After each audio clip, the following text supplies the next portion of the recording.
so much, and we are really excited to be here. I've been working with Viviana for years now through EMDR, and I've been working with the Evidence to Practice group with Lindsay for years now as well, giving EMDR trainings in conjunction with the center.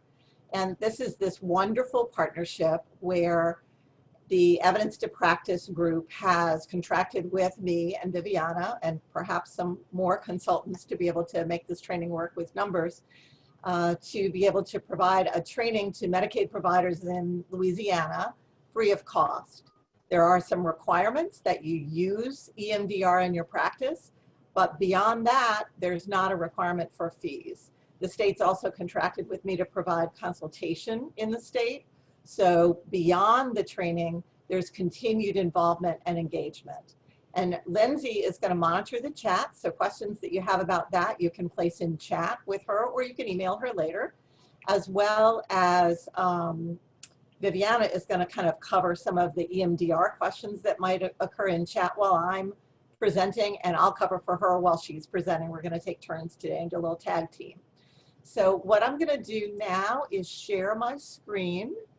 And I'm going to need feedback, Lindsay and Viviana, as to whether or not I'm sharing the right screen, because now it looks different than it did before, and I think I'm going to screw it up on first round. So let's see. Okay, so now I just hit the wrong button. There we go. Does that look right to you guys? Yeah. Great. Yes. This is always my big worry, is that I'm going to set things up and not have the right screen show, and then suddenly you're going to see like pictures of my vacation. So you should see full screen EMDR therapy with a bunch of kids laughing and having a good time. And part of our focus here today is really going to be working with kids. So I wanted to highlight that piece.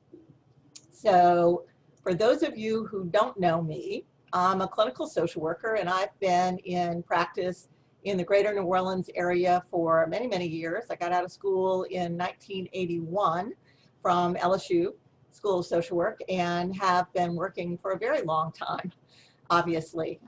In 2007, I got trained in EMDR after Hurricane Katrina, a couple of years post that. And so after that point, my career really took a very different direction of me specializing more in EMDR therapy. But as I said, I've graduated from the School of Social Work. I've got lots of experience in working in clinical work, administrative work, marketing work with both public and private sectors over the years. And I developed some greater expertise in working with eating disorders in about 1983, in working with Tulane Medical School in that area, and then additional work with trauma. Back in the dark ages, when I was in graduate school, we didn't specialize in trauma. Isn't that crazy? But that's the way the world was at that time. Now we really consider the importance of addressing trauma with every type of disorder. And so I'm so grateful to have EMDR as a tool to work with that. I've presented in a variety of situations, whether it's statewide conferences or small agencies, different audiences, general audiences, high schools, parents, all kinds of stuff on eating disorders, assertiveness, EMDR, DBT, maintaining a private practice.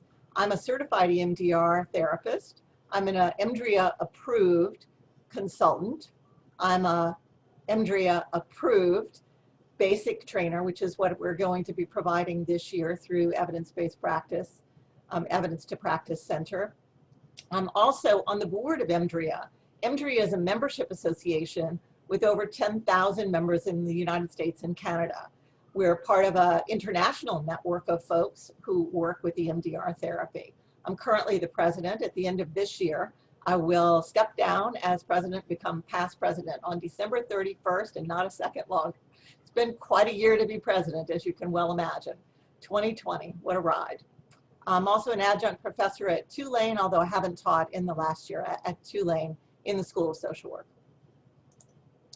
Enough about me, let's talk about EMDR. So EMDR therapy is a treatment modality. It's a psychotherapy approach. It was designed originally by Francine Shapiro in the late 80s. She kind of just had this serendipitous experience where she was thinking about some distressing memories and noticed some changes that occurred. I'll talk a little bit more about that later. But Since that time in the 80s, it's really evolved into a nationally recognized form of treatment. It's been used with trauma-based disorders like PTSD and is well documented with over 20 research-controlled studies in that area. But it's been expanded for its use in other disorders since it began. What we're going to do today is introduce you to it, provide some overview, and special guest Viviana Triana is here from Texas, and she's going to talk to you more specifically about applications with children. So here's our agenda. I'm going to talk a little bit about the brief history of EMDR. It's our walk in the park story. And then I'm going to name some of the major components and aspects of EMDR therapy. I'm going to list some of the common conditions for which it's used. I've already done that as we've opened up. And I'm going to talk about some of the parameters of utilizing this modality. And then we're going to focus in on working with kids and adults, the families that they have. So this was one of my clients recently. At the end of a session, we came back to the follow-up session, and I said, how are you feeling? What's going on? And she said, I'm living those memories from a different place. And you can see that kind of clouds, beautiful blue sky behind there that I put in this slide to represent for me how she came out of a horrible, stormy place in her own mind with her own past and came to a place where she could look back and see. You can see the clouds there. They're beautiful. They're not stormy clouds. You can see those pieces, but now there's a blue sky for her. And so that was just in the last couple of months that I got that from one of my clients. So now we're going to make a little bit of a change. Lindsay, do you know, can I set up a poll while I'm share screening, or do I need to get out of this? Yep, you should be able to set it up. Okay, so we're going to have a short poll just to kind of take the pulse of the audience. And I'm going to launch the poll now. You'll be able to answer these questions by answering you should be able to pick as many answers as you wish. Some of them may necessitate more than one answer. The years you've been in practice, of course not, but there may be some others that you want to give more than one answer to. So I'm just going to take a few minutes to get you guys to answer these. Can everybody see that?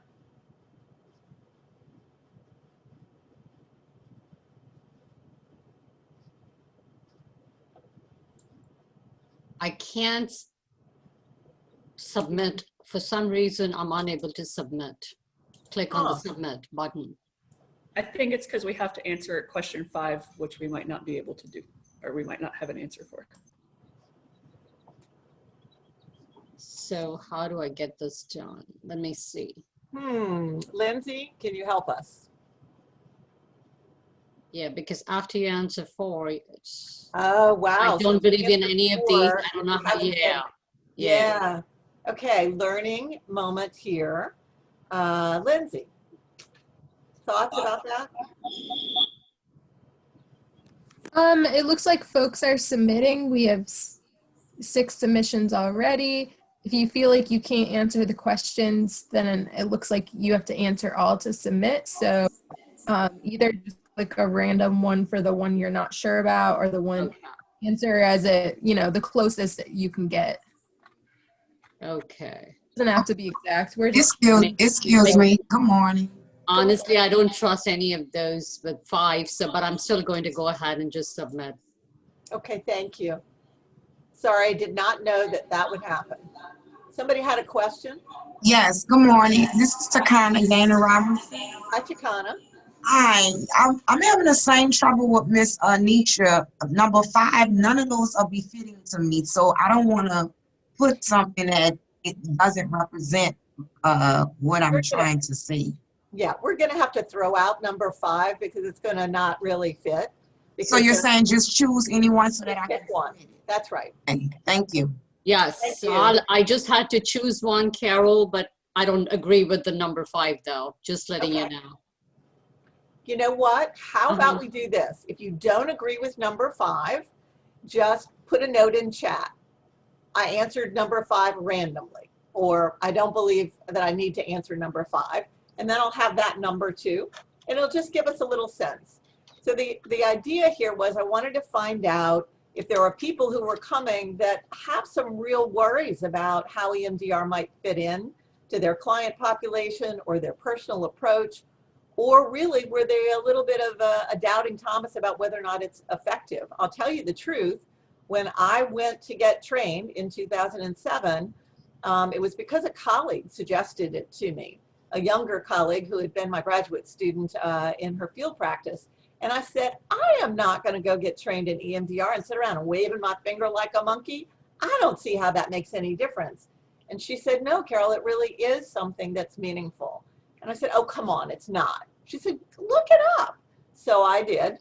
And then I was slightly persuaded, but I went in to that particular training thinking, I don't know. I just don't really know. And I was actually able to take that training for free because I provided the logistics to the trainers who came in, who provided the training at a low fee based on the Katrina stuff that was going on in New Orleans at the time. It was a large training in 2007 that was held at Tulane University at the School of Social Work. And because I was able to help them put it together and promote it, they gave me a free training. So I could go and be skeptical. So if people are here and they're skeptical about the efficacy of EMDR, okay, fair enough.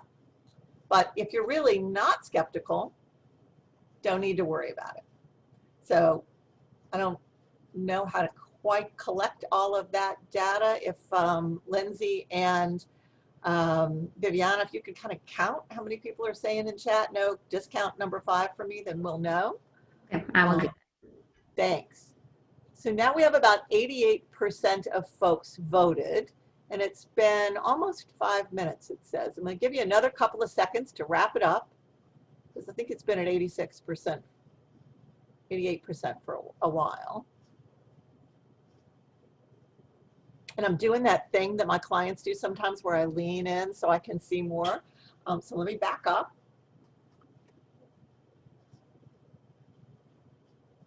All right, so I'm going to end polling now. And let's look at sharing the results. So what we have here is 31% of you have been in practice 5 to 10 years, and another 31% don't even want to think about how long it's been and know how you feel. And then we've got around that same percent, 30%-ish, if you combine 0 to 5 years. And how many of you have ever seen an EMDR session? About 36% of you have, but a lot of you have never seen it. So you're going to have an opportunity to view a short video with a young child getting EMDR therapy. Some of you are really curious about it, and some of you are just here, not particularly curious, personally or professionally. For some of you, this is a brand new idea, but about 44% of you, excuse me, 51% of you have been wanting to get trained for a long time, and nobody owned up to not wanting to get trained. Some of you are worried about whether or not this is going to fit your personal approach to therapy, and some of you are not quite sure how it's going to fit your population. So thank you. And Viviana, just checking in with you now. What number of folks said disregard 5? Number 5. So, Roughly. yeah, roughly, it looks to me like about 65. Okay, so most people are here because they really want to know some more about it, and they don't necessarily have a big problem with the EMDR. Thanks. So we're going to circle back around to some of that information later on, and thank you for indulging me in the poll. So let me get going. Making sure you can see my screen again, right? I'm good. Viviana, you can see my screen with the full screen EMDR therapy was developed? Yep. Okay, great. So I tell you, I'm just a little bit paranoid about whether or not I've got my screen up in the right place after I do different things technologically. You know, stepping into Zoom was a big step this year for me. So I want to talk about EMDR therapy. In 1987, Francine Shapiro, the originator of EMDR, was walking in the park, just walking in the park, worried about something really difficult for her. And she noticed that her eyes were moving back and forth rapidly as she was walking. You know, when you're walking along and you're thinking really hard on something, you want to make sure you don't trip, so you're scanning the universe. But her eyes were really moving. And she thought, this is weird, because after that walk, I really felt so much different. Her anxiety went down dramatically. So she began to experiment with the eye movements and noticed that it could desensitize distress. She also noticed that that wasn't really going to be a comprehensive therapeutic effect. So she added some other treatment elements, and she developed some standard procedures that she called EMD, eye movement desensitization. So in the beginning, we had EMD. In 1989, she published a research-controlled study of about 22 folks, but there were other studies that were published that year. One of them, Brahmanal, studied the results of psychodynamic therapy, hypnotherapy, and desensitization, and it showed that with about 16 sessions, they could get 60% significant effects for civilians when things were all in comparison of all. Then there was the Cooper and Klum study that year also that compared flooding to standard care at a VA hospital. They reported moderate clinical effects after 6 to 14 sessions with 30% dropout. And then Keenan al. had a study that compared flooding to a wait list with veterans, and they reported moderate clinical effects after 14 to 16 sessions. So in the same time period, Shapiro published her study. She looked at the effectiveness of EMD. Now, we'll come back to the R in a minute, but she was just looking at how do you desensitize distress. And she had randomly assigned 22 individuals with traumatic memories. They had different conditions.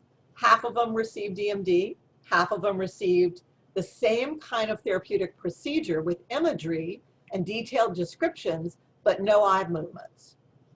She reported that EMD resulted in significant decreases in ratings of subjective distress and significant increases in ratings in confidence about a positive belief. So the participants here reported significantly larger changes than those in the controlled setting. She wrote a single session of the procedure was sufficient to desensitize subjects' traumatic memories as well as to dramatically alter their cognitive assessments. So she found that EMD could desensitize anxiety, not eliminate all PTSD symptomatology, nor provide coping strategies, but could desensitize within 5 sessions. So she felt that you could add in those other elements and comprehensively treat PTSD quite rapidly. Now in 1991, as she added in these other components, she changed the name from eye movement desensitization to eye movement desensitization and reprocessing. So this reflected other insights and cognitive changes that occurred during treatment. She found, and her colleagues found as she shared this with them, that as they worked with folks, people began to generalize. They began to go past just being distressed and reducing their distress to having new experiences, being able to view those old memories from a different perspective, changed how they felt about it, how they acted about it, how they perceived themselves in relation to that trauma, and their symptoms decreased or went away. So she was able to really work with developing a comprehensive psychotherapy approach, EMDR therapy. And here she identified also a key aspect to our understanding of EMDR therapy, which is the adaptive information processing system, which explains the treatment effects. So the model on which EMDR is based is called AIP, or the adaptive information processing. And this says psychopathology is due to maladaptive encoding or incomplete processing, if you want to think of it that way. This is something that's gotten stuck and hasn't worked all the way through in the brain in order to then affect or create symptoms. And it keeps the client from being able to integrate the bad stuff that happened with good things they know about themselves and their lives. So the AIP model suggests that the pathology is due to those unprocessed experiences that are stored in the brain, and they don't link up with adaptive networks. Therefore, your clients, people we know, have countless counterexamples in talk therapy for years. They have all sorts of reasons to believe they're not losers, they're not unlovable, they're not all of the things that create depression, anxiety, and other symptomatology. We give them reframes, we talk about alternatives. They have evidences of successes in their lives, but they still have that distress and that sense of personal failure. Why is that? It's because it's stuck state specific in the brain in the way the trauma occurred originally. The past is the present. So this new information, the new positive experiences, doesn't link with the network where the unprocessed material is. That's the idea around the adaptive information processing system that causes symptomatology. But what we find with the EMDR is we're able to link those networks. We're able to incorporate new material and move through the stuck elements.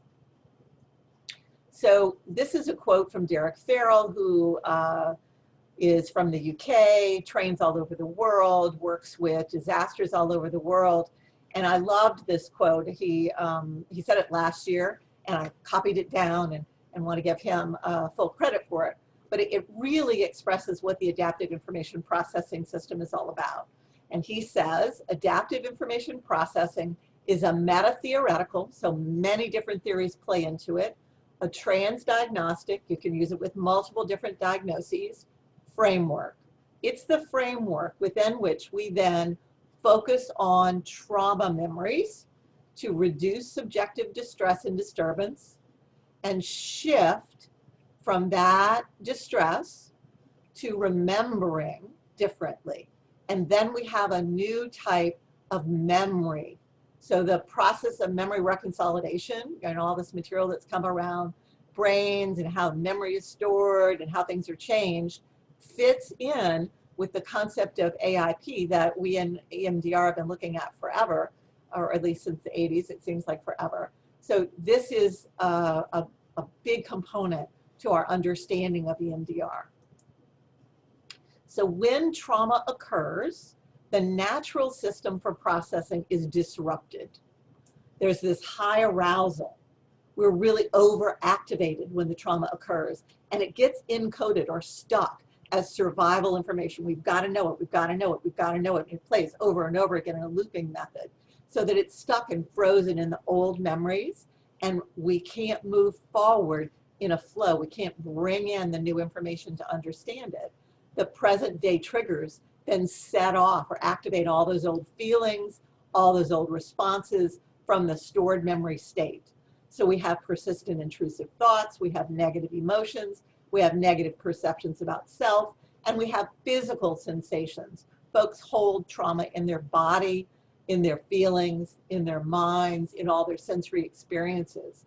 So you might notice that that list there fits PTSD, but it also fits a lot of folks that you work with who have depression, who have anxiety, who have eating disorders, who have addictive disorders, and other diagnoses.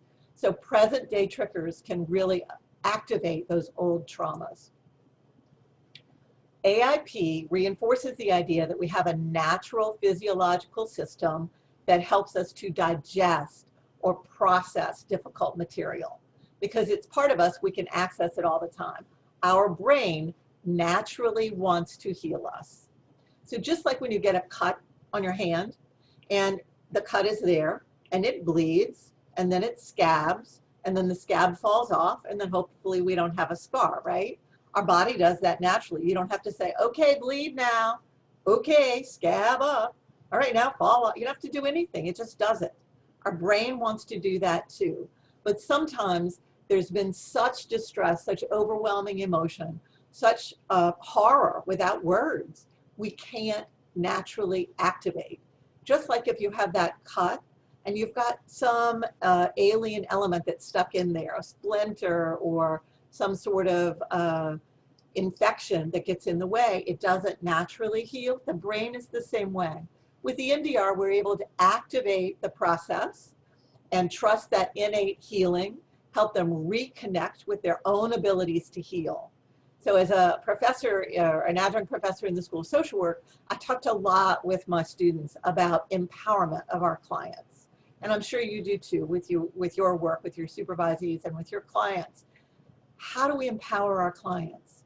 EMDR to me is one of the most powerful ways to say your brain can heal you.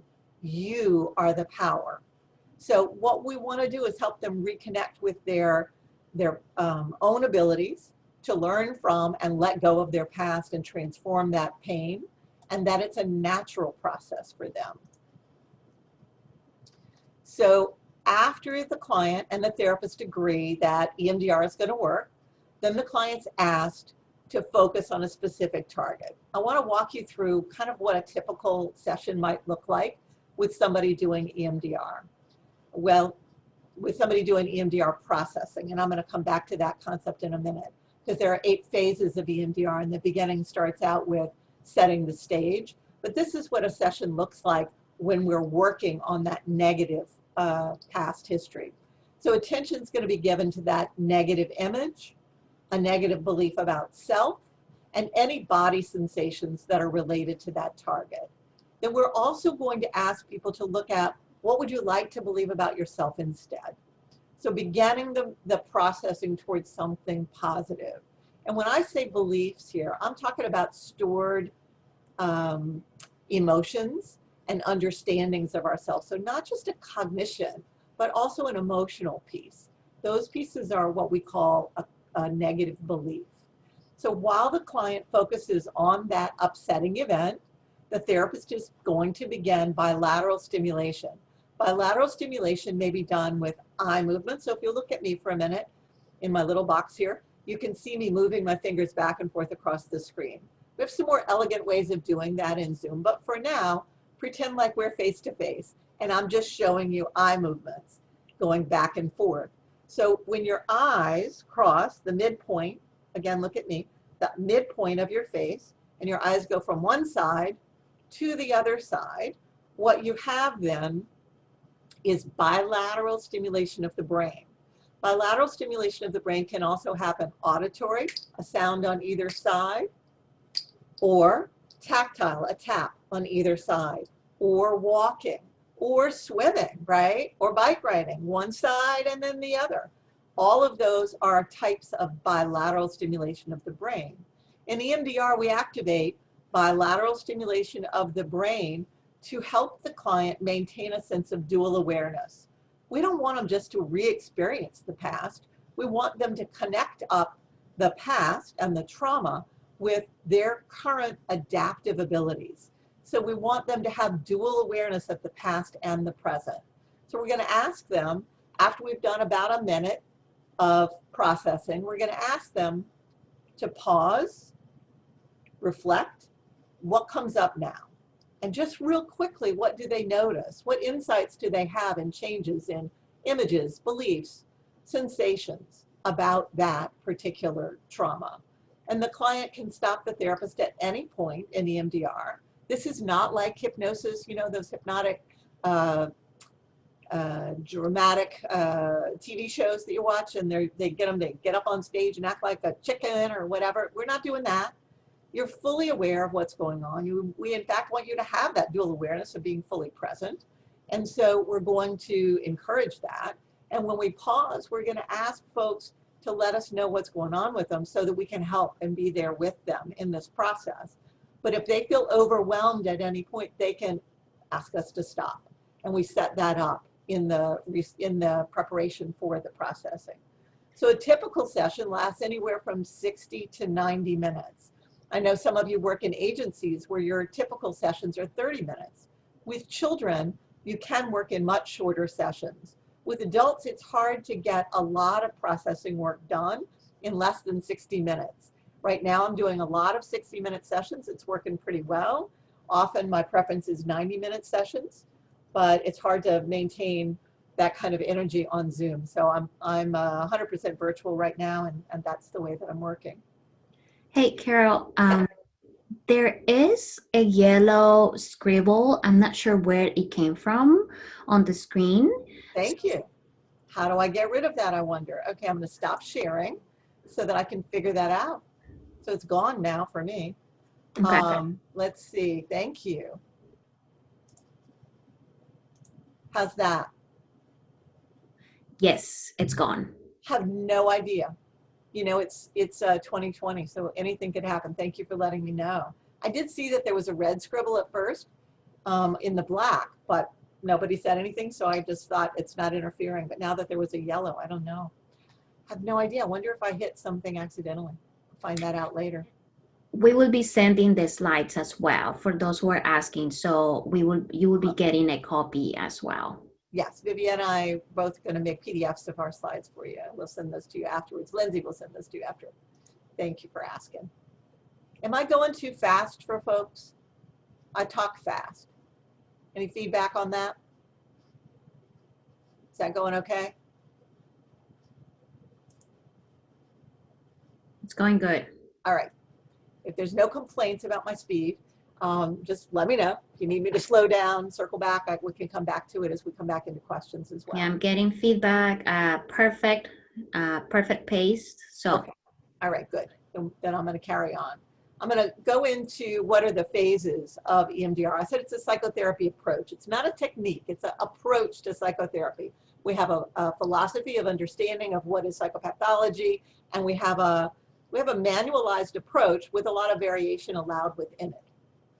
One of the modifications is with special populations. Viviana is going to talk about one of those special populations working with kids. So those 8 phases of EMDR are gathering the history, developing the plan, preparing for the work, and those are phases 1 and 2. Then we move into assessment, which I really call accessment, which I'll go into a little bit more in a minute. Desensitization, that's that phase I was just waving my fingers around at you.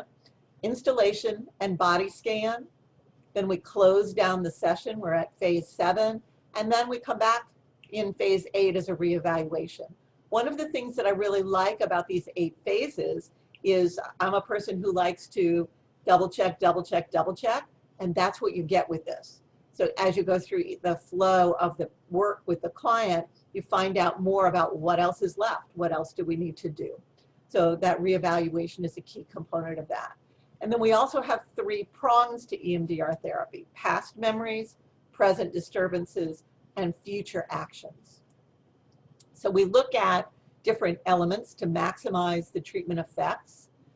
You can find out a whole lot more than what I'm going to give you today in Francine Shapiro's book, EMDR Desensitization and Reprocessing. The 3rd edition is the edition we're going to use for the training. That was her last edition. She passed away last year. And we look at the issues around past, present, and future because we believe that that informs where is the trauma stuck, what do we need to move it through, how is that affecting things today, again, a double check for pieces, and where are we going in the future to make sure things keep moving in a positive direction. So we're focusing on current situations that might cause distress, and we're looking at what skills do we need to bring into the future. So let's kind of focus in on a bit more detail about that. The goal of EMDR therapy is to process completely the experiences that are causing problems and to get new experiences for new health, full health. Processing, when I use the term processing, I'm talking about a specific thing in EMDR. It's not talk therapy. I got trained in talk therapy. I do a lot of talk therapy, but EMDR processing is different. It means setting up a learning state where those experiences really are going to get digested. It's an entirely different animal. They're going to get stored in a new way in your brain. You're going to take out that memory, move through it differently, and place it back into your brain in a different way. What's useful is going to be kept. What's not useful is going to be pruned. As I mentioned earlier, EMDR has been extensively researched for problems with early traumas. And over the last 25 plus years, we have found that EMDR therapy is extremely effective when we look at all sorts of aspects of things. So EMDR, I mentioned earlier in that first study in '89, sometimes we look at EMDR being like a really super fast way to do work. Speed is not really the issue. it's not really the big plus for me with EMDR. Really for me, it's important to remember that every client has different needs. One client, it might take weeks for you to establish trust with them. And that's phase 2. So you're stuck in phase 2 a long time before you get into processing, which is phase 3 through 7.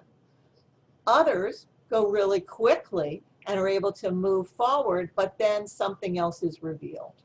So quick examples of that. I work primarily with adults and teenagers. And when you're working with somebody who's got years and years of problems, it can take longer. So I had a lady who came in. She was adopted at near birth and moved into a family. She was then raped in college by a family friend. She came in, we began working on the rape and found out there were some problems in her relationship with her mother. We worked through some of those issues with EMDR therapy, moved into the work around the rape, and we were not able to fully get through all of the pieces we needed to get through there. And I thought, what on earth? What's the problem here? And we found out that she actually had been molested by her father through her early childhood up till about 12 years old and had repressed memories. So that took a much longer process, right? You will see today in a short video that's not perfectly viewed, but we're going to do the best we can because it's really cool to watch, a little boy who moves through some things very quickly. You're going to hear Viviana tell you a story about the work that she did early in her career with someone who moved through things very quickly. So let's look at each client and their different needs and what they need to work on. And you can well imagine in working with kids, there are not so many layers as the lady that I had who was in her 50s when she remembered her childhood sexual abuse. Much longer process for her, much shorter had she had that work when she was 8. As with all therapy, though, we want to remember that the relationship is the vehicle for change. I must have said that 400 times. All of my students, when they see me, I say, what's that thing I always said? They say, the relationship is the vehicle for change. So we have to be therapeutically attuned to our client. I was worried with the EMDR, am I going to become a monkey, waving my fingers around? I don't want to do that. Just set up a metronome. I was really disparaging. But that's not the case. It's the relationship. We know in all the studies that the relationship is what makes a difference. We know that empowering our clients makes a difference. So EMDR for me was a game changer, and I still believe in the relationship. So we also have to look at what cultural considerations are there. So you've got to make sure that you know what's the degree to which you're bound to your own culture. So I'm an older white woman grown up in an entitled situation. I know that. What kind of power is conveyed in that circumstance? How do I come across? How am I affected by my own culture, my own values? And I have to be aware of me, and I have to know how to work with my client in a way that's going to be meaningful here. And the quote here is primarily from an article from a good friend of mine, Rajani Levis, and she's written in a book called Cultural Competence and Healing Cultural-Based Trauma with EMDR Therapy that was edited by Mark Nickerson, also a good friend of mine, both of them previously sat on the EMDR board. But they're excellent speakers and they speak a lot to these issues. So what happens with EMDR? The first thing that happens when you become an EMDR therapist is you start thinking about trauma. And you think about what are the targets that you're going to use to help this client. So in history, we began creating treatment planning. We're looking for those maladaptively stored memories that don't have the adaptive information that they need for resolution, that create the distortions. And that sounds a little like CBT, yes? Distortions, information, and we're going to work with that a little bit differently, but there are aspects of EMDR that are going to remind you of psychodynamic theory, cognitive behavioral theory, etc. We want to know how to work with these things. These distortions create negative beliefs and emotions, and we want to notice how those become themes in our lives. So in our history gathering, we're looking at those pieces. The present difficulties are informed by past experiences, and they're linked up in the brain. So we want to be able to work with those pieces. Oh shoot, I hit a button too far. Where was I now? There we go. So we want to look at themes about self, like negative beliefs about self, like it was my fault, or I'm unlovable, or I did something wrong, or I'm out of control, or I'm still in danger, although the car wreck was many years ago. So in EMDR, we're going to access the target information. We're going to stimulate that information. We're going to get it moving, and then we're going to move it to adaptive resolution. So the bilateral stimulation helps us to access. Remember I said assessment is really accessing, but we're going to access the target information. We're going to move it through. So here are the 8 phases. History. Let's see, can you see my cursor here when I move it over here? Yes. Great. So history is our first phase. In history, we're beginning to already look at treatment planning. We're already starting to tune into the ideas here about what's going to be done. Then we're going to move into preparation. We're going to make sure this client can handle the processing. They've avoided this old trauma for a long time. What do we need to do to help them get there? Then we're going to access that information. Here's where we start our processing work. We never start the processing. We never go into phase 3 until we're ready to move through here. So we move from assessment to desensitization into assessing for the installing the positive cognition in phase 5, scanning the body to make sure there's nothing left in the body that needs to be worked through, and closing the session so the client can walk out comfortable in their day-to-day life and ready to do the work they need to do in that life. And then we come back in with an ongoing reevaluation in phase 8. I'm looking at the time and realizing that I got to go faster than I've been going. So here's that first phase.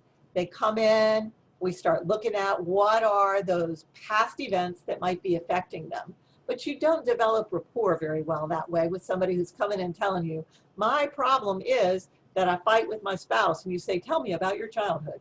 No, you got to work through that in a smoother way, right? So you've got to help them understand that you want to have a fuller picture of them, and there's some specific tools that we use for that. So in phase 2, here I have a picture of, I go to the beach every year with a group of friends, and we build a labyrinth on the beach, and we're about to do that the beginning of November. And so this is part of the labyrinth on the beach. That's a resource for me. That helps that group of friends, my tribe, is an important part of a solid piece of who I am that makes me comfortable in being able to work through difficult times. So we work with clients to develop those sorts of resources, and we enhance them using bilateral stimulation. One form of bilateral stimulation you can see demonstrated here with this young man who is from Brazil. This is a picture that I got from the president of EMDR Brazil, and Alicia Costello. She works with over 500 kids in socially vulnerable situations with EMDR, and this is called Project Fly Butterfly. And so in that, they help kids develop with this sort of movement as if it were a butterfly that has landed on your chest. And you reflect on a positive place, like a happy place or a calm place, can be real or imaginary. And then you see the smiley faces began a process for us in EMDR in assessment. I don't think I'm going to have time today to go through a demo of that, but we will in training. You'll see more about the butterfly hug. So in reprocessing, you see the woman there with her hand, and we have some elegant ways to do that online as well with various apps, as well as using your body to execute the bilateral stimulation. But we're going to have a vivid visual image related to the memory and a negative belief about self, and then we're going to light up the related emotions and sensations. And then we're going to launch into that negative neural network, moving through, desensitizing, and then enhancing positive beliefs about self and releasing the feelings in the body. Then we're going to move into closure. This is just a picture I found on the beach, but it's not uncommon for us and our family to do those sorts of rocks built on top of one another. It's just a way to enjoy being in the world and having that tenuousness that sometimes happens of Is it going to fall? And how can we balance things, right? But when sessions end, we want to make sure that the session has either fully processed the target and released all the trauma, that's a complete session, or when there are incomplete sessions, that the client is able to balance well. They can emotionally regulate. They can walk out into their world. We want them to be able to resume their lives. So we have specific tools that we develop in phase 2 to help them ground themselves and regulate themselves. We have a log that we suggest that they keep where they look at triggers, images, cognitions, emotions, and sensations, which also helps to contain the information that they can then give to us when they meet with us again about what's been going on, if it was an incomplete session or a complete session. And it helps to remind the client of the self-calming exercises that they mastered in phase 2. And then they come back in and we look at what's going on and we reevaluate. And we either have completed a target from the past and move to related past targets, or we move into present triggers, or we're moving into future. And we're looking at those pieces. So at the end of EMDR, you should find that the previously disturbing memories and present situations are no longer a problem, and the folks have new, healthy responses. So EMDR is not going to take away a memory. You still remember it, but it may be less distressing. It may even be kind of distant and vague. It's not going to take away anything that you need to know. So someone who's grieving the loss of a loved one, they're not going to forget the loved one or forget the happy times they have with them. But the happy times are able to move to the front, and the unhappy times are there. They know they're there, but they don't have that distress any longer. The brain does the healing, and EMDR has been shown to have no placebo effect. That was a study that was done in comparison with some placebos. So EMDR works with all ages, all kinds of difficulties. And here you see the list of all the sorts of things that might come up that we can work with EMDR. This is Anna Lucia, who I mentioned earlier, who sent me those pictures, who works with this project. She's working with an infant. Now, we don't have any research that shows that working with infants, no research-controlled studies that show that working with infants is effective. We do have qualitative studies, but not quantitative studies here. And she told the story of this baby who was showing symptoms of drug addiction withdrawal. He was removed from his mom, who was a drug and alcohol abuser. She used the EMDR stories protocol, which Viviana has a great deal of expertise in, and reported afterwards that the baby was fine. It's a pretty amazing story. So EMDR has been extensively researched for problems based on early traumas. And over the past 25 years, we've found that EMDR therapy is extremely effective when we address the contributors to the pathology. So we've got the APA, SAMHS, SAMHSA has approved EMDR, ISTSS has approved it, the Department of Veterans Affairs, the Department of Defense, lots of international agencies. I'm not going to go into all of that. When you get these slides, if you want to look it up or you want to email me, feel free. We can talk about research for a long time. There's a lot of information on emdria.org and at the EMDR Research Foundation with regard to the research in this area. So I want to talk for just a minute about EMDR therapy and some of the misconceptions here. So one of the misconceptions about EMDR therapy is that it's only superior to no treatment and hasn't been thoroughly tested. This is not true. We have found it superior in many areas in controlled studies with the VA, in comparison to standard care, biofeedback, simple relaxation, active listening, and other forms of individual psychotherapy like exposure, cognitive, and psychodynamic. It's been compared to and found generally equal to CBT therapy. While exposure therapy uses 1 to 2 hours of daily homework, EMDR achieves the same results with no homework. So another common misconception is that EMDR therapy is only exposure. EMDR therapy is not exposure therapy. We have found that EMDR therapy is more rapid or superior in some ways to exposure therapy in 7 of 12 randomized studies. Again, no homework, and the practices really have very little in common. As I've looked at exposure therapy as a therapist, it isn't something that I want to do. So there's that problem as well. Another common misconception is that there are no reasons for eye movements. This is also not true. The information processing model was articulated in 1991. It's been described in 3 texts. A number of neuropsychologists have given detailed descriptions and theories about the effects of eye movements. Numerous researchers have also looked at the theories and conducted hypothesis-driven research supporting the use of EMDR and eye movements and other dual stimulation. So there's a lot more information here, and there are some people who haven't just caught up with the research. Okay, so I want to move to Viviana's information.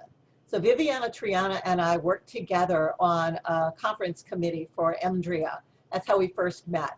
And I've had the wonderful experience of working with her more recently quite closely, as she's been a facilitator for some of my trainings. She's a licensed clinical social worker in the state of Texas. She is also a certified EMDR therapist and an EMDR approved consultant. She was born in Colombia, South America, and she's bilingual and bicultural. She's passionate about learning and supporting others in their learning experiences.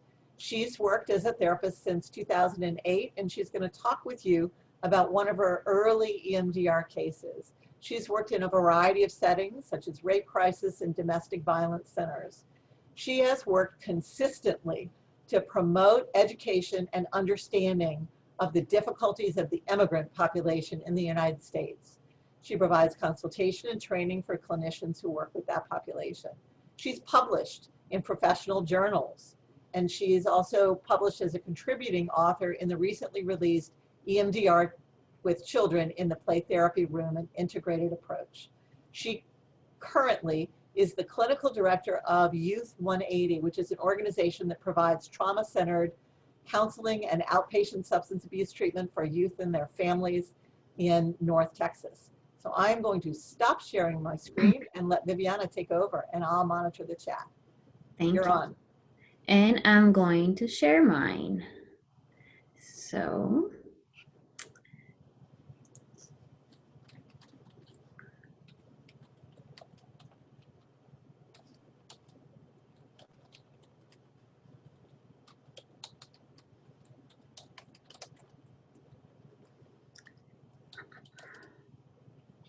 and I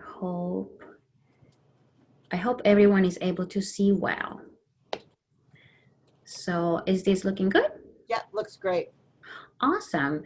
So thank you so much. This is a gift for me. So one, in the sense of, I get so excited when I know that there is an interest about enhancing learning, enhancing tools, and also supporting our clients. And I want to commend you for being here with us today, because I'm not sure if you have gotten this Zoom fatigue, right?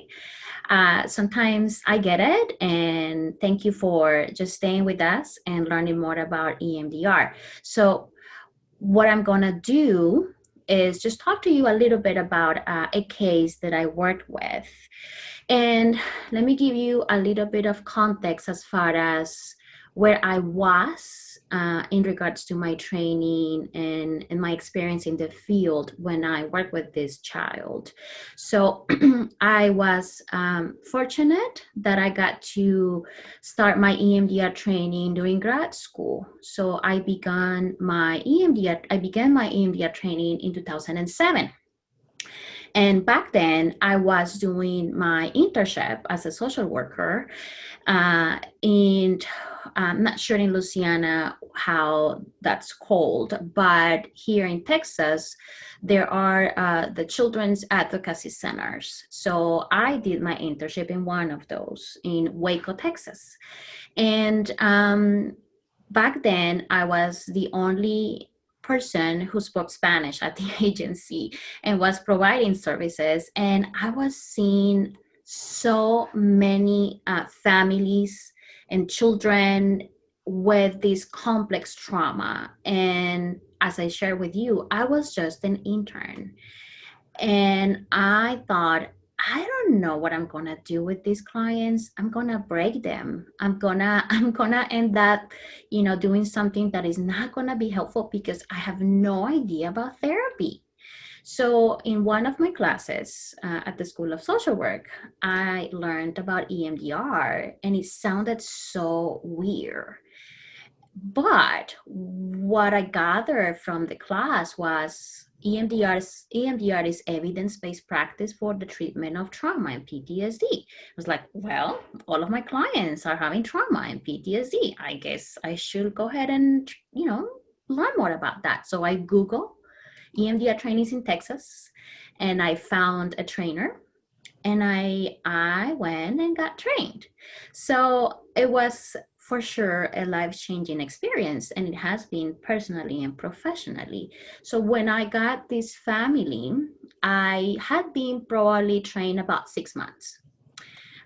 So here you go. So this is the story, and because of confidentiality, I have changed the name of this client, but this is a 4-year-old boy who witnessed his father brutally murder his mother. So along with his 7-year-old sister, and I got to work with both of them. And after that, he went to live with his sister's mom, his aunt, at their home. So in the context of practice at the Advocacy Center back then, I only had 12 sessions. So I understand the struggle of some of us in the field that this is what you get and that's it. And so I had to make it work. And I was thinking, I don't know if this is gonna work. I have not had that much experience in the field, and here you go, this family need help. So what I did, I broke the sessions down, and I did 3 reprocessing sessions. And I know you heard a little bit about reprocessing in a minute ago. And then we spread them out and did every other week and once a month, and we did more like a follow-up, and I was able to extend a little bit more treatment for this family given the situation. So these were some of the presenting issues that David came with. So as you can imagine, after something like this, lots of fear, he was withdrawn, lots of intrusive thoughts, he was having lots of nightmares, attachment difficulties in regards to connecting with, the aunt, which they have been a part of, this family have been a part of these kids' lives since birth, anger, aggressiveness, and he was bedwetting. So I'm gonna go through each one of the phases and tell you a little bit more about what that looked like with David. So the good thing about EMDR is that although there is a procedure in place and phases that we go over with our clients, especially with kids, there is the flexibility of being able to integrate some other modalities. Once you're trained, and once you feel confident, well, actually, I was trained and I was 6 months along the way, so I had to build that confidence. But what I did with him, I used a sand tray to be able to help gather some of that history.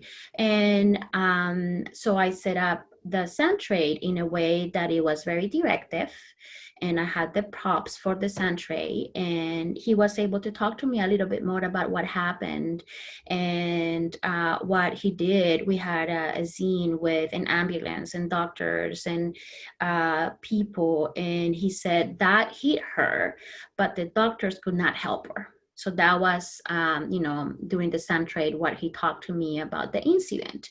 Now, I highlighted or underlined the word her because at the beginning of treatment, he will not talk about his mom as my mom. He will just talk about, in third person, her.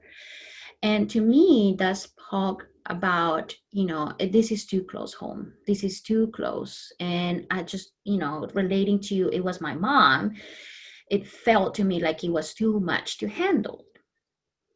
So during our preparation phase, this is what usually we want to do in EMDR. We want to be able to set the stage for, the next steps.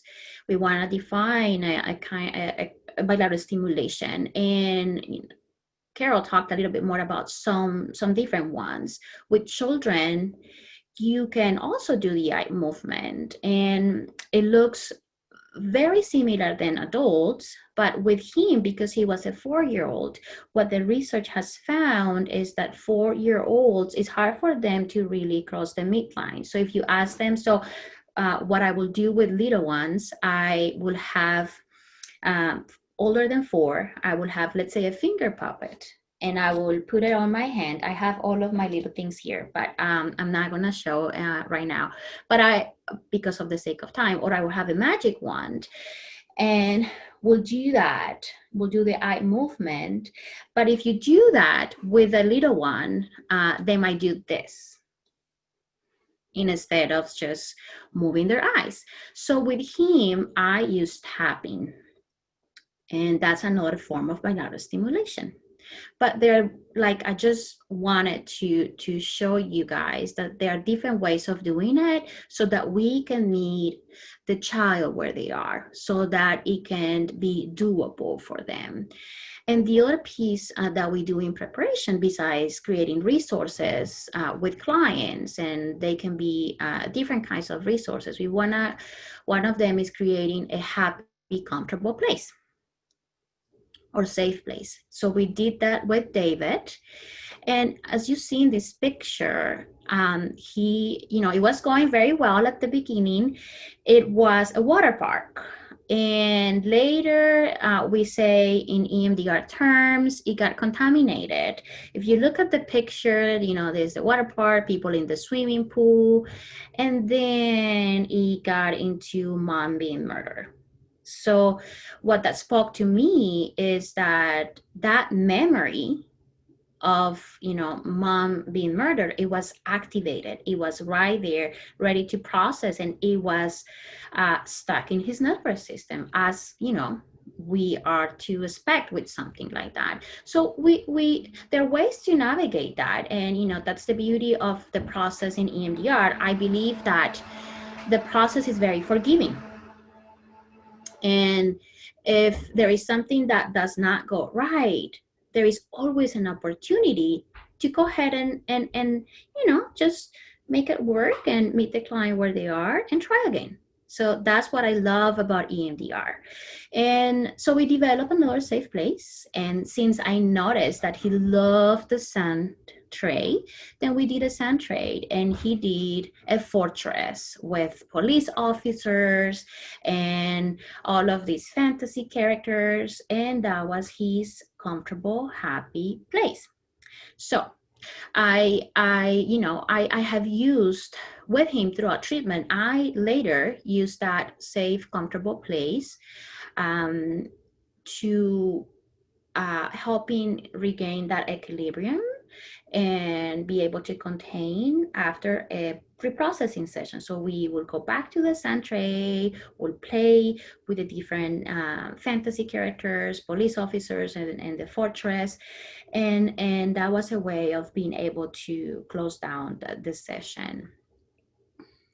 So in the assessment phase, so those are the pieces of information that we get about the memory we're going to be processing, and we get different aspects. So for him, so what I did, let me backtrack a minute.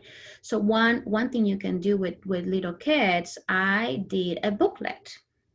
So I just have pieces of paper on a table, and then I told him about creating a book of what happened, and a client can draw an image of the worst part of the incident, And I asked the questions of the negative cognitions and the feelings and what is the level of disturbance for my information so that I understand where the client is coming from. But all of the processing that we did was done by drawings. So the picture, and he drew a picture, I'm going to show in a minute. And what he said is she had blood on her face and nose, and I did not want to see her. And the negative cognition, of course, you know, for kids, cognitions are a little hard, but for him, what came out? So what I asked is, what's a bad thought about you? Or what's something bad that comes up about you that feels, you know, not so good? He said, I'm sad. And the positive cognition is, I'm happy. And the VOC is the validity of that positive cognition. And for him, you know, with him, we did a hand representation. So if, you know, this means, you know, it's not true. This means, yes, it's true, I'm happy. How true I'm happy feels to you right now when you think about that picture? Of course, for him, it was a 1. And his feelings were afraid and sad.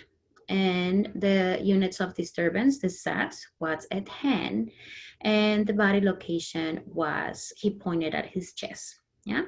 So those were the pieces of the assessment for David. So this was the first picture that he drew that represented the worst part of the incident and that what he had in his brain. And then after he drew that picture, we began the bilateral stimulation and the reprocessing. So what we did is after the bilateral stimulation, I will ask him to draw in the next piece of paper what's coming up. And that's how we will progress throughout the desensitization process. So I have a few pictures that were exemplifying his processing. It's a little hard to see, but what I want to call your attention is that during the processing, one thing that I noticed was how at the beginning, the drawings were so intense and vivid. And as we began the desensitization process, even the choice of colors in paper and the choice of colors, the markers that he was using looked a lot lighter. And it was also a representation of his body language. I could observe that during the initial pictures, it was intense and he was tense and he was drawing and it was like he was getting it out. And I was tapping on his shoulders. But later, he was more relaxed. He was taking more pauses. So you could see also a difference in his body language. So once we got to installation, that's when we integrate that positive belief a client was to hold when they think about the incident. This is what he came to. He said, I'm done.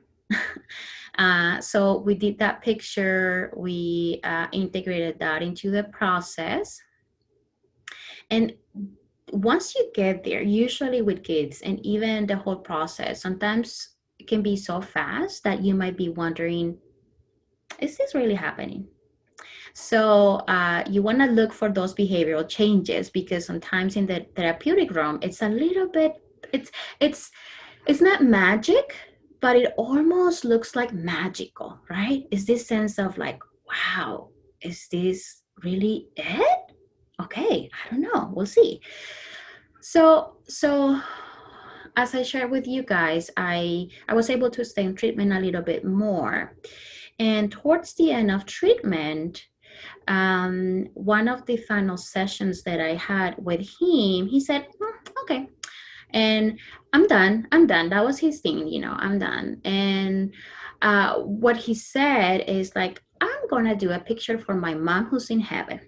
And that was the picture that he did for his mom who's in heaven now. And I'm gonna do another picture of my mom who's outside waiting for me in the waiting room. of a flower. So to me, you see how we were talking about behavioral changes, right?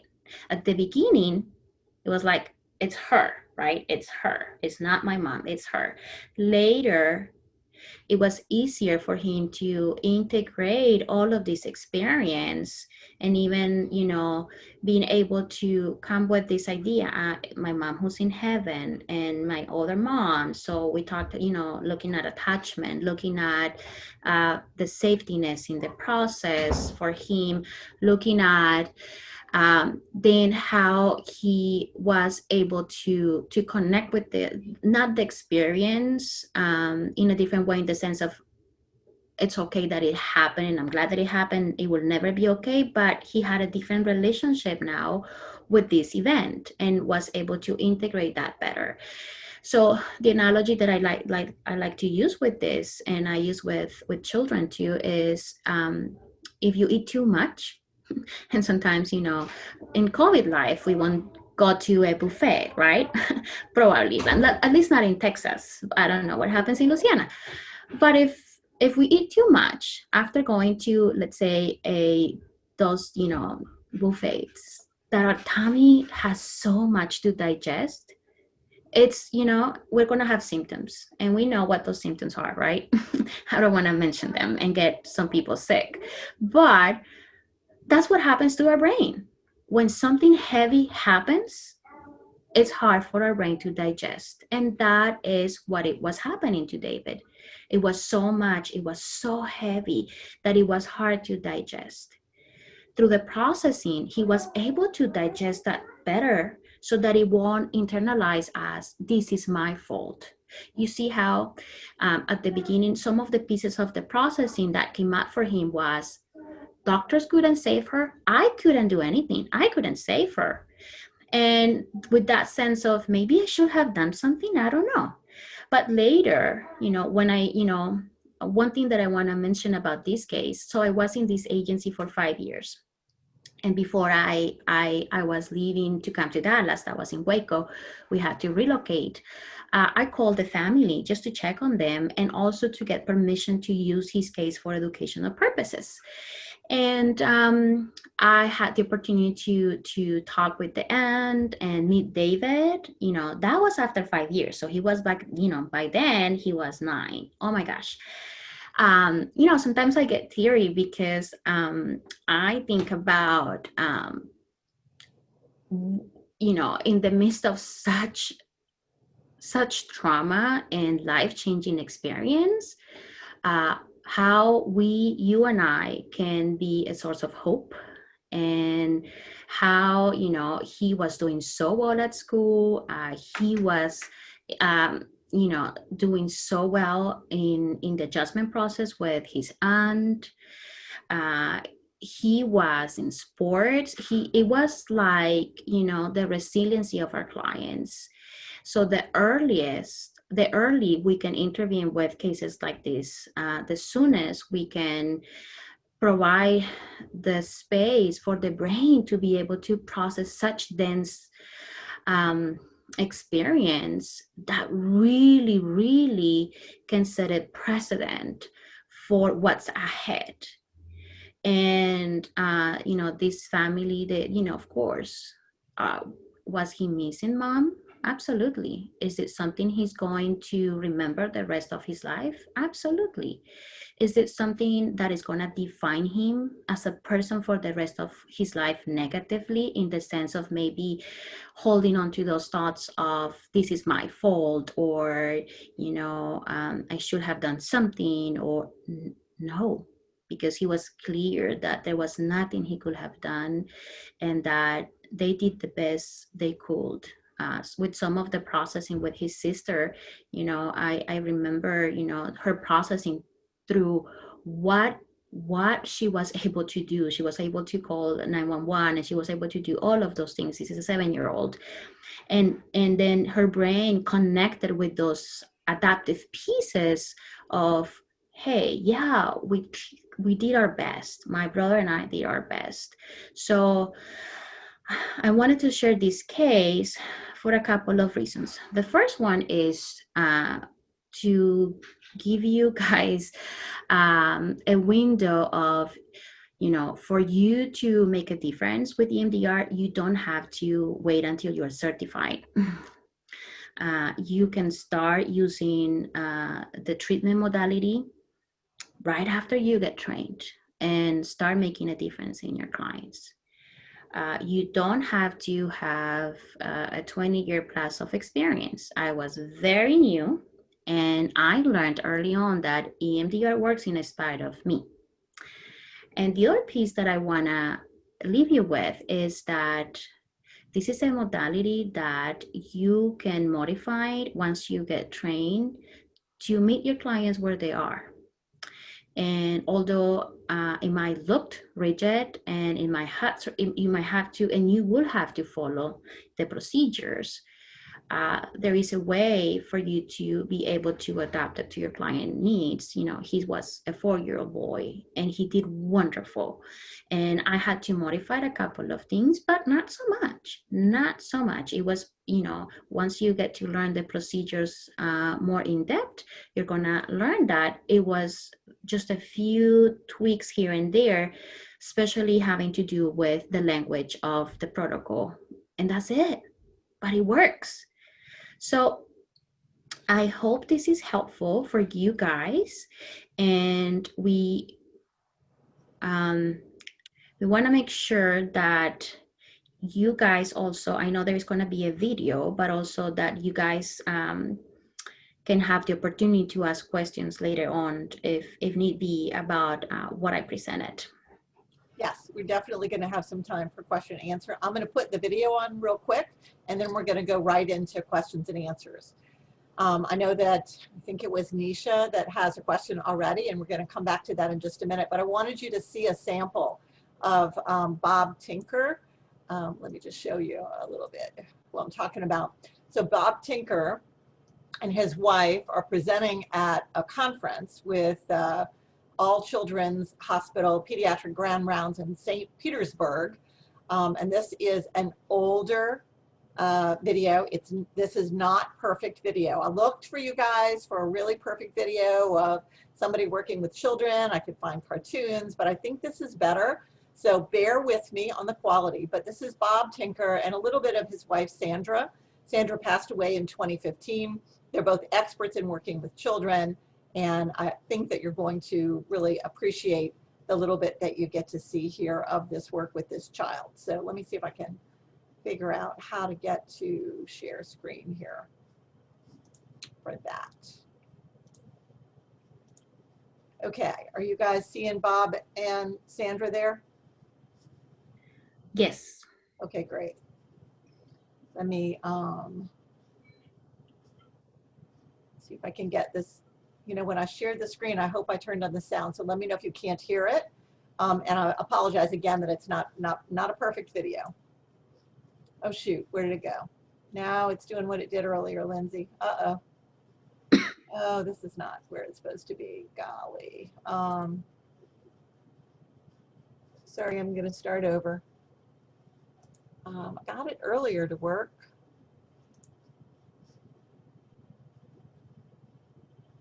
So while I'm getting geared up here, the question was, how did you get your little boy to a safe place? Viviana, the boy that you were talking about. I'm going to ask you to answer that question now while I try to sort this out. I'm going to mute me. Can you ask the question again? I think that was Nisha, if you want to. I think Okay. Nisha, that the question was about when you were working with the little boy you presented, how did you get him to have a safe place? What was that resource that you developed with him about a safe place? How did you work that with him? Okay, so there is actually a script that we use in EMDR to help to help them find a happy, comfortable, peaceful place or safe place. So basically what it looks like is just asking the child, so of all places in the world, that's how I ask it, what's your favorite one? What's the place that you really like to go and enjoy? what's a place that feels fun, peaceful, calm, all of those things you can ask. And then for him, it was the water park. And it looks like, based on my understanding, that they will go a lot to that water park with the family during the summer. So that's why it started as a great place, right? And later it triggered, you know, the experience of, but my mom is dead, right? This is what happened because she was part of, you know, the family experience at the water park. So that could happen because it kind of, the memory is activated and it links with what is the traumatic memory, right? And that's what happened. So what I did, I just redirect him, and we said, you know, I use something called a containment exercise, which you're going to learn more when you get trained, but that's just a way for us to contain that distressing information. We put it in a container, quote unquote. And then since I knew that he liked the sand tray, then we just created a different place in the sand tray that would feel peaceful and calm. Once you find that, then you do the bilateral stimulation, either tapping on the shoulders. We can call these, you know, the gorilla tap, right? The butterfly hug. So you can do any tapping, bilateral stimulation to enhance that. And, you know, that's in a nutshell how we navigated that and how that came to be. So I have to apologize. I am still having technical difficulties. Now I've gotten it up in the right place, but I can't get it to move over. I think we're not going to be able to watch this because it's just not cooperating with me. In the evaluation forms at the Okay, end of the wait a talk. minute. Now I'm able to move it. Done Okay. many All right. continued studies. I think there's about 6. What I'd like to do at this point is show you Okay. a couple of videos. All right. So I think I'm in the right place. Everybody hold their breath. No, just kidding. Let me see if I can get this open. Now, do you see Bob and his wife? Yes. Yeah. All right, here we go. Clips. About Hear it? 5 minutes with one child and 5 minutes with another child. I've mentioned to you about getting an image and thoughts and feelings. The younger the child is, the more likely some of that information won't be accessible. And so with very young children, what you're hoping to do is evoke a memory, you know, pull up a memory of the trauma and pair it with bilateral stimulation. And so what you'll see in this, the first video clip I'll show you, is of a 4-year-old child who has been traumatized by a very acrimonious divorce on the part of his parents. And his mother was a primary caretaker. As a 4-year-old, he and his older brother and his older sister went on a 2-week-long vacation with the father, which was really, in a stressful situation, too long for children, for a 4-year-old, really. And his 6-year-old sister was developmentally delayed. She was microcephalic and really much more on his 4-year-old level than a 6-year-old level. And then he had a 10-year-old brother. During the vacation with the father, this young 4-year-old, his name is Evan, was reacting to his situation the way a lot of children of divorce react, in terms of anger, rage, and great fearfulness at the same time. He and his sister were often at odds with each other, and at one point he became so enraged he tried to strangle his sister, which was pretty horrifying to the parents, and they got referred to me. And what you'll see in this video clip is, first of all, about a 2-minute segment where we were working on his rage toward his sister. And what I'd like you to notice in this is how quickly his affect changes from the bilateral stimulation, from thinking about the anger to then thinking more positively about the situation. And I'll say something a bit later about what the behavioral changes were after this one session. And the second segment is on a nightmare, a recurring nightmare that he was having. And that nightmare, of course, was terrifying to him. And you'll see how we deal with that nightmare. Nightmares for young children, like 4 years of age, are wonderful targets because the child gets hooked into the process because they go over the nightmare and then it doesn't recur, and they think, oh, you know, there's some benefit to this therapy. And so then they're much more willing to be participative. So I will show, first of all, his anger toward his sister and what happens with bilateral stimulation.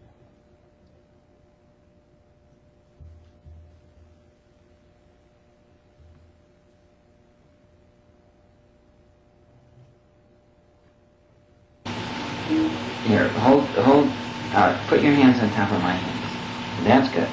Now, first hit this hand. Good. Now hit this hand. Okay, now this one. Now this one. He was not Now able keep to doing track it. with his eyes, No, so we one went after the to other. alternate Do left-right one, hand do taps. that one. No, here, do this one. Just once. Okay, now do this one. Now do this one. Good, now do this one. Okay. Good job. Good job. So we want to evoke a memory Good job. and an Okay. emotion here. Now think of getting mad at Megan last night and hit my hands. That's good.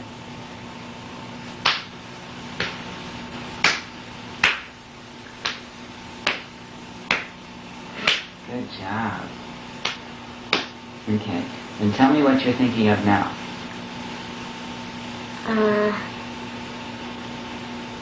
Getting mad last night at night. Okay. Mad last night at the game. So we evoke the memory, being mad last night at Megan. And we're pairing it with bilateral stimulation. That's good. Now what are you thinking about? Being mean to Megan.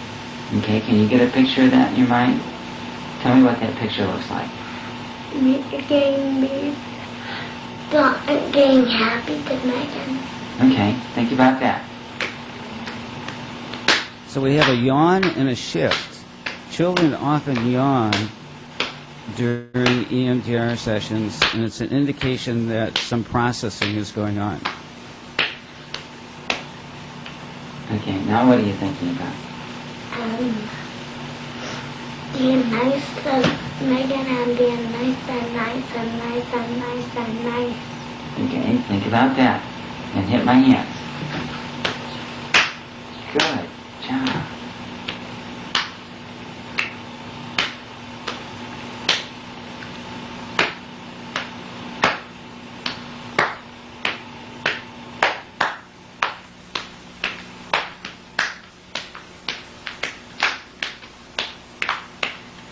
Good job.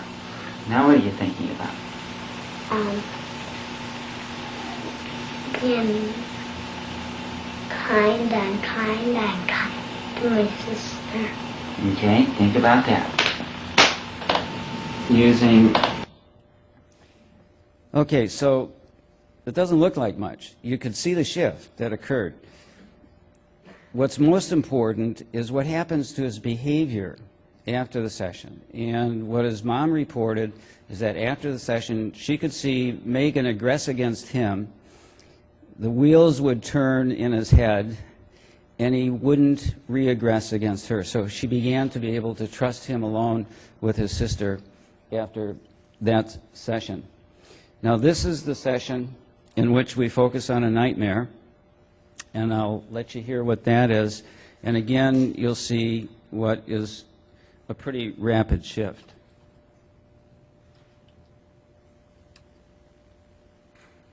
Tapping your hands, okay? One at a time, just one at a time. Go like this one first. Okay, now this one. Now this one. That's good. This one. Okay, now let's try this again. Think of that nightmare where the alien ate the spider and then the spider ate the person. And think about how that made you sad. Did it make you scared too? Mm-hmm. Okay, now hold that picture. Yeah, wait, have you got that picture in your mind? Yeah. Okay, hold that picture in your mind and hit my hand, hit my hand. That's good. That's good. That's good. Good. Good. Good. Good. Good. Okay, now stop. Now tell me what comes to your mind now. What do you think A of? good dream. Okay. A good nightmare. Tell me about the good dream. You said a good nightmare. The thing killing the alien and the spider. Okay, think about that. Hold that picture in your mind. Oh, you're doing such a good job. Keep doing it. A little bit more. Good, good, good, good, good, good, good, good, good, good, good, good, good, good. Okay, stop. Okay, and what comes to your mind now? Nothing. Nothing. And where's that sad feeling now? Wait. It went away? So if we need a poster child for EMDR, he could be it. Where'd that painful feeling go? It went away. Yeah. One thing I want to mention about Evan is that at this time you can see he's 3 years old. I hope. 4. Don't correct me in front of people. And you'd think you'd know by now. At 11, his sister died, and he wanted to come back to get some more EMDR therapy to process his guilt from when he was a young kid and it hurt her. And it was really very, very effective. The other thing was that you heard him say to be kind and kind and kind. When he was in junior high school, they had an award for kindness, and he won that award in 7th grade. So he really worked at becoming a kind person. And now that he's in his late. So in the interest of time, I'm not going to go through all the rest of that, but I love the little part between them about, don't interrupt me, you know better than that. They've been married a really long time then. And that is that sort of a session. I don't work with children that young, but that sort of a phenomena in your office, you leave feeling like, oh my God, how would I have gotten here any other way? And it's pretty amazing to be in that situation. So now what I'd like to do is hear from you guys, questions that you have. I've been answering questions as we've gone along. The video, I can't actually share the link with anybody about the video, I'm sorry. I think will show up in this video of our today's training, and so you can be able to see it that way, but I can't share that link. So questions about, are you ready to sign up? Do you want to do this kind of work? Are you ready to join us in this ride? Tell us what you've got on your mind, or questions that you have about the process. Carol, we have received a few questions about implementing EMDR by telehealth. I received questions through email, and someone just dropped that again in the chat. So if you wouldn't mind speaking to that for a few minutes. I will do. So I moved into telehealth starting in March, along with so many other people. And what I found was that for me, I really started last year with one client who, for a variety of reasons, I ended up in telehealth with her. She was a longtime client, and I didn't know what I was going to do. And so we ended up in this telehealth situation. And I had been, by virtue of being on the board, aware of a lot of information about how to do EMDR therapy through telehealth, because we had a task force set up that looked at it for a whole year before the pandemic. And wasn't that fortuitous? So there's a white paper now on EMDRIA's website about how to provide teletherapy with EMDR. But the way that I do it is either something like I have people look from one spot on the computer or their cell phone to the other spot, and they go back and forth. or I move over so that I'm out of the way a little bit and I ask them to follow my fingers, or I share a tool that's online that has a dot that goes across the screen. I know that Viviana, you might want to talk for a minute about how you do it with kids. Yes, I was getting my things ready. Yeah, you hesitated on showing and telling, but let's do it. Yeah, depending on the age. So depending on the age, you might need a little the help of a caregiver in the process, which you can do. So if you can tell, so what I set up in my home office, I have a table that I can move around. So when I'm gonna do EMDR, I do it the good old-fashioned way, which is as if I'm in the office. I will take this lamp down. So that I would have a clear background. I have different finger puppets and I call them my helpers in the process. So I will just have the kid pick one, there are different kinds, and I will just have the kid follow with their eyes back and forth. I have different magic ones that I use, and I also ask them to choose a character. So I have, and Elsa, Minnie Mouse, Mickey Mouse, Spider-Man, Superman, and different characters that we can use. If I'm working with a teenager, there are different apps that you can use, and that seems to work better for them. So I will just pull up the app on my screen, share screen, and there is a dot that goes back and forth, and they will fold the dot back and forth. Something else you can do is tapping, butterfly hugs, ladybug hug, different ways that you can do that. So I can say that I know it's challenging, but in practicality and the outcomes for me, that has not changed much since we have begun the work remotely. The biggest challenge I think that I have found is sometimes incorporating the parent in the session and navigating that a little bit when they are young kids. But other than that, it has worked pretty smoothly. And that's something that in training, we will go over in depth, providing you with more tools, and especially in the work with teens and children, and how to make that run a little smoother considering where we are in life. And this is the way of life now. So every day we're learning more about how to do this remotely, and there are more ideas, more research, and more things that we are doing to make it flow better. Viviana, before you step off the stage, would you talk for a minute about the idea of doing EMDR in shorter sessions with children? There was a question specifically about, I think, a school person talking about 30-minute sessions. Yeah, so in my experience, you can adjust to the time you have. With kids, most of my sessions, depending on the age range, sometimes the sessions are 30 minutes. That's the most that they can tolerate anyway, depending on the age range. So if you have 30 minutes, then you will adjust to that. How do you do that? Then, you just fragment the work.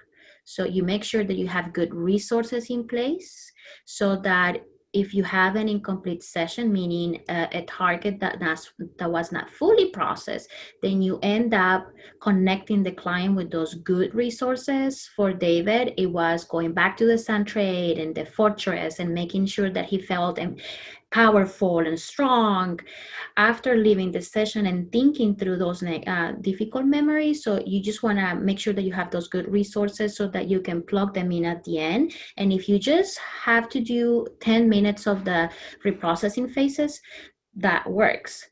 What we know about EMDR and the research is that the brain continues to process in between sessions. So next time when we go back and meet, again, there has been work that has been done even outside of my session, and we know that because that's how our brain works. So then we check in, and sometimes things have shifted because that's how the brain works, and that makes it also very efficient with time because there is processing that is being done outside as well. The brain does it. Thanks, Judith. That's great. I want to clarify some of the questions about certification versus training. So the process for EMDR learning is you first get basic trained, which is the delivery of the training that is set up that on chat you've seen where you go to for the center to apply, and Lindsay is the one who will help you with that. But once you enter the training, there'll be 3 components. There's a part 1, a part 2, and there's consultation throughout. In part 1 and part 2, it's set up with a didactic component in the morning and a practicum in the afternoon so that you practice. After part 1, you'll leave and you'll be able to do EMDR therapy with clients. Now, there'll be a limit to how much you can do. We'll discuss what those limits are in particular in training. After part 2, those earlier limits will be withdrawn and you'll be able to go forward. Now, there's still some limits there because you may need some additional training in some specific areas to be able to do the work. You're not going to complete this training and know everything there is to know about working with children, with sand trays, with addiction, with etc. So there will be things that you'll be somewhat limited in, but once you've completed basic training and all throughout basic training, you're going to be able to implement it with clients. So then there's another question about, well, how do I get EMDR certified? You don't have to be certified to be an EMDR therapist, but being certified is a process that I think is really important. The certification process has a consultant who works with you to say, you know the protocol. I always think of the Wizard of Oz here, where the scarecrow got the diploma and found out that he was smart. Because for some people, it really is an issue if they know it and they just have to show it to somebody and then that person says, yes, you've got it, and they're certified. That takes a certain period of time. The standards currently under EMDR require a minimum of 20 hours, 50 sessions with 25 plus clients. So the details of that, we really get caught up in the weeds right now to go through. You can go to emdria.org and see the specifics. And I'll go over that and over that with you in training. It's fine. I'm not trying to hide any information here, but you're getting ahead of yourself to look too much at that. And you can get overwhelmed. Somebody in there was saying, I'm really overwhelmed. This is so much. But let's just take it from the beginning. You enter part 1 training, and after the end of part 1 training, you'll have some skills to bring back to your practice. And we want you to practice. And in the process of doing that, we're going to support you because we're going to provide consultation. So there are 10 hours of consultation required in the initial training. There's 2 groups in between part 1 and part 2 that are each 2 hours long, where you and other colleagues will talk together about cases with an EMDRIA approved consultant that we've selected. So you'll work there and then you'll move into those groups again. You'll have 3 of those groups after part 2, completing the 50 hours of training required by EMDRIA to be able to be a basic trained therapist. And again, at that point, you can do EMDR with the folks that you need to do EMDR therapy with.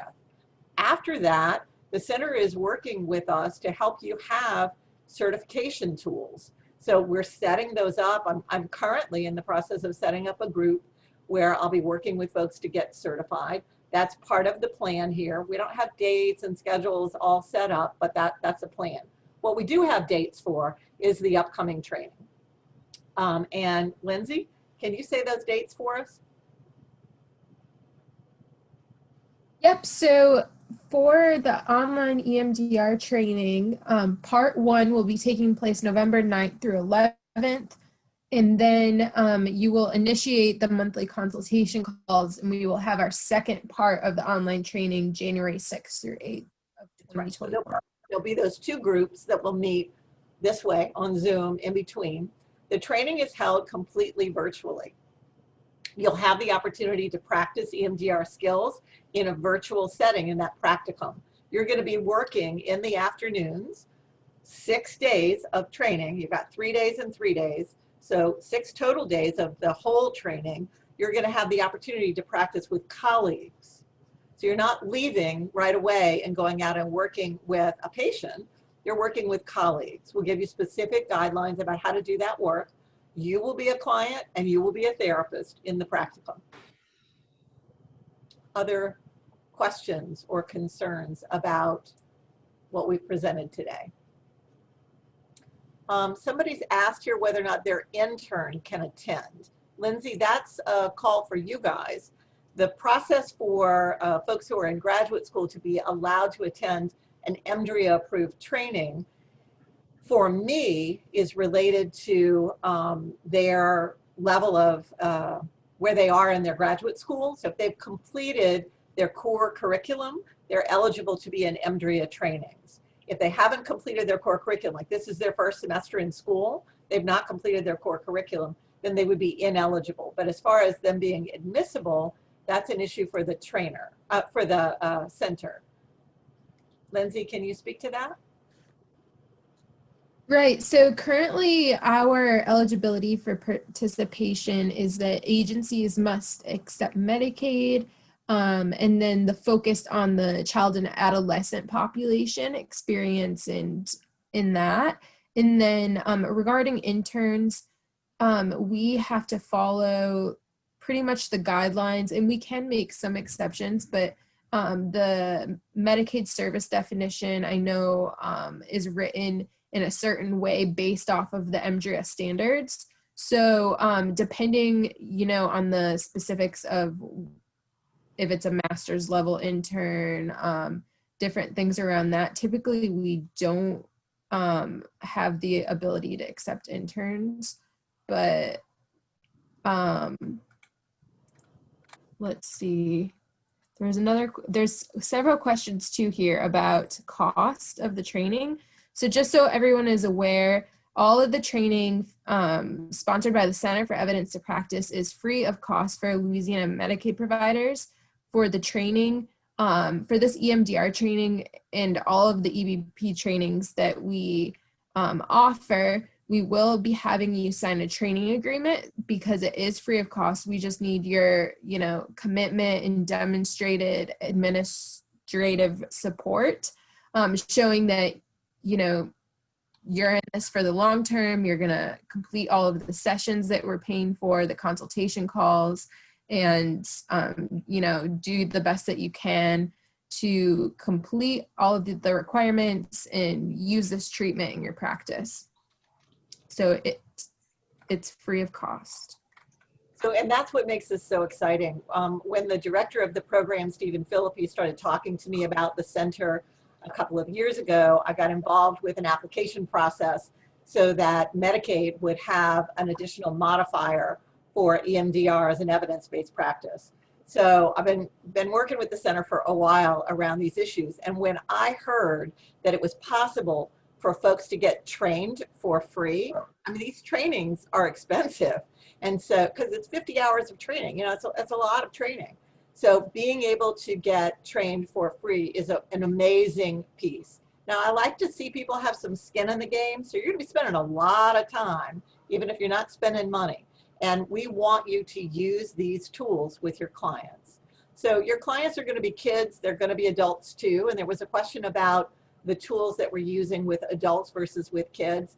I emphasize today in this video working with children because that's a specific interest for the center. But I work with adults. I do work with teens sometimes, but I work with adults. So the tools that we're going to demonstrate are going to be applicable for children, adolescents, and adults, and the elderly in a variety of circumstances. So yes, the tools look different. I don't use finger puppets with my clients, but I do have right here my handy anteater who eats automatic negative thoughts that I use sometimes. Not so much with processing, but you could be following him. So, we have fun.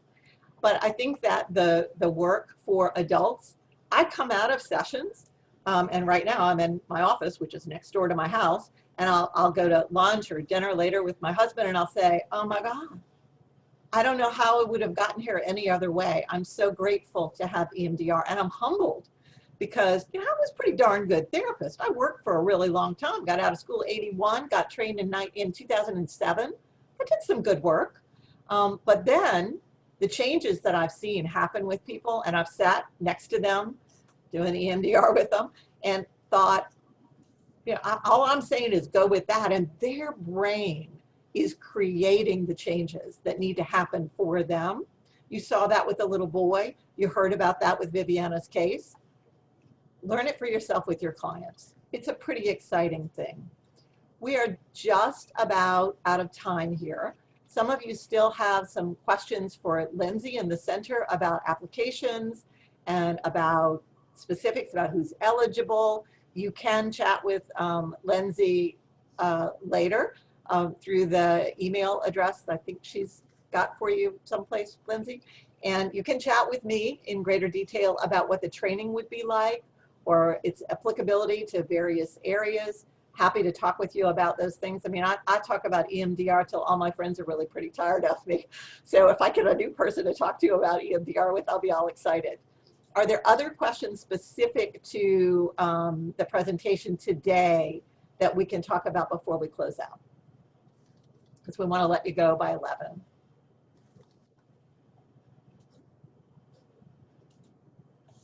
Did I miss anything? Pop it back in the chat again for me if there is. The applications, I believe, are due by the end of the week. Is that right, Lindsay? And that we're planning to have the information back by next week as to who's been accepted. Is that correct? Yep, that's correct. So applications are due this Friday, October 9th, close of business. We have applications up for about a month now, and we wanted to have this webinar before we closed applications just because we knew lots of people would have some questions and before. So there's a question about CEUs, Lindsay. Do you want to address that? Yep, so CEUs will be sent out to everyone who participated in the full session today. Lots of folks are wondering about the slides and the information from today. The recording will sit on our E2P link. When I send out the CEUs, I'll make sure to send a link to know where to go to access that. Also, CEUs will be offered for the training itself, of course, and we just are really excited to see so much interest in, and you know, we do have limited availability for this first cohort in November, depending on the number of agencies that end up submitting before. No, we definitely have more EMDR opportunities budgeted. So if we put you on a wait list for the next opportunity, that opportunity will definitely, you know, be here within the next year. We don't have dates yet, but just know that more opportunities are coming if we're not able to offer you a spot in this cohort. Let's see.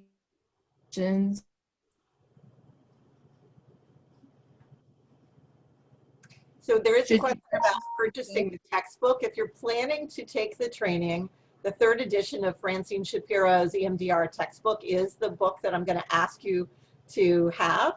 So you can go ahead and get that. You can get it online, or you can get a hard, you know, a printed copy, and whichever works best for you. Either way is fine, but that is the textbook for the course. There are other reading materials that will be offered to you in the way that I work my course is that we have a Canvas model, and so you go to that, and there's a lot of material that will be there. Another video of Viviana and other things. Okay, so lots of folks are wondering about where to apply. So please click this link. It goes to our training opportunities on the website. And scroll down, there's a purple button that says download application under the computer screen that says apply now EMDR. Please download that application. It's a Word document. Fill out Appendix A and B and email it back to us. And if you're not already, please sign up on our website as well. If you scroll down to the very bottom, you'll see a subscribe here button. All of our training opportunities are announced through our newsletter that goes out to our network of providers across the state. So if you don't receive our emails, just make sure you're subscribed for whatever email address you want to get announcements about training, because that's our main form of communication and when we have new training opportunities for folks. And Viviana just dropped the name of the book for anyone who didn't hear that title. Well, thank you all so much for coming. I look forward to getting to know at least some of you better as we go through a training process together. Thank you, Viviana, for being here. Another great presentation. And we are done. Let me know if there's more questions that you need to ask me. Email me, cmiles@tulane.edu.